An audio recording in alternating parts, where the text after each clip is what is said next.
अरे वाह भाई, क्या सो रहा है तू? यह भी नहीं जानता कि क्या हो रहा है। तू तो जाग रहा है, समय भाग रहा है। जितना ज्यादा सोएगा उतना ज्यादा खोएगा, जितना ज्यादा जगेगा तो उतना ज्यादा आगे भागेगा। सोता रहेगा तो खोता रहेगा, सोना बंद करेगा तो खोना भी बंद करेगा।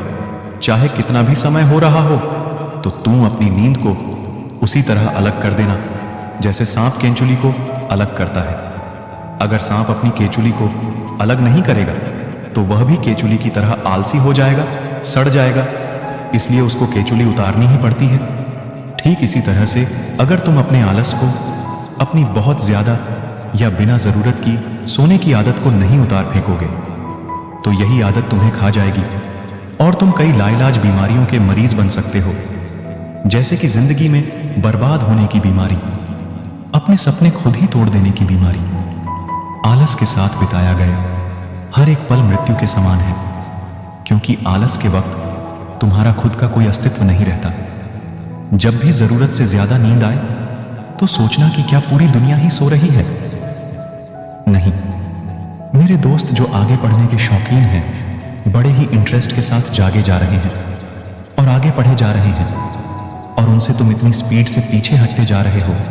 नींद आए तो नहा लेना, थोड़ा टहल लेना, लेकिन अगर इंसान हो तो आलस के सामने कभी खुद को टूटने मत देना। अपने आप को याद दिलाना कि तू पहले ही कितना खो चुका है, अब तू और कितना खोना चाहता है। लोग पाने की होड़ में है और तू खोने पर तुला हुआ है।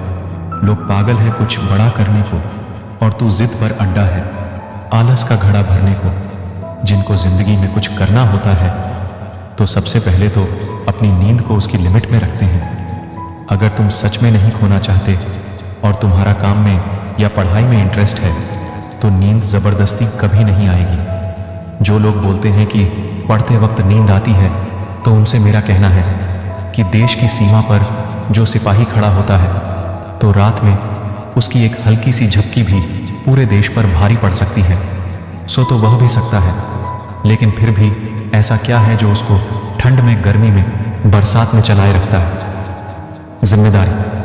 जिम्मेदारी को दिल से महसूस करता है और सोने के खतरे को अच्छी तरह समझता है, और इसीलिए वह पूरी रात भर जाग सकता है। लेकिन तुम्हें पता है कि अगर आज तुम सो गए तो तुम्हारा आज और कल क्या होगा, तुम्हारा भविष्य क्या होगा? सच तो यह है कि तुम किसी जिम्मेदारी को फील ही नहीं करते हो, और यही कारण है नींद आने का, आलस करने का, कि तुम अपने आप को सबसे ज्यादा आजाद पंछी समझने लगे हो। अरे कम से कम अपने माता पिता का तो ख्याल करो, जो तुम्हें सबसे ऊंची जगह पर देखना चाहती है। अरे कम से कम उनकी मेहनत की इज्जत करो।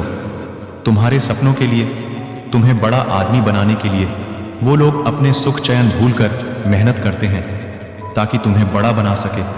कम से कम उनके बारे में सोचो, उनकी उम्मीद और अपने सपने के लिए आज अभी इसी वक्त से लग जाओ अपने काम पे।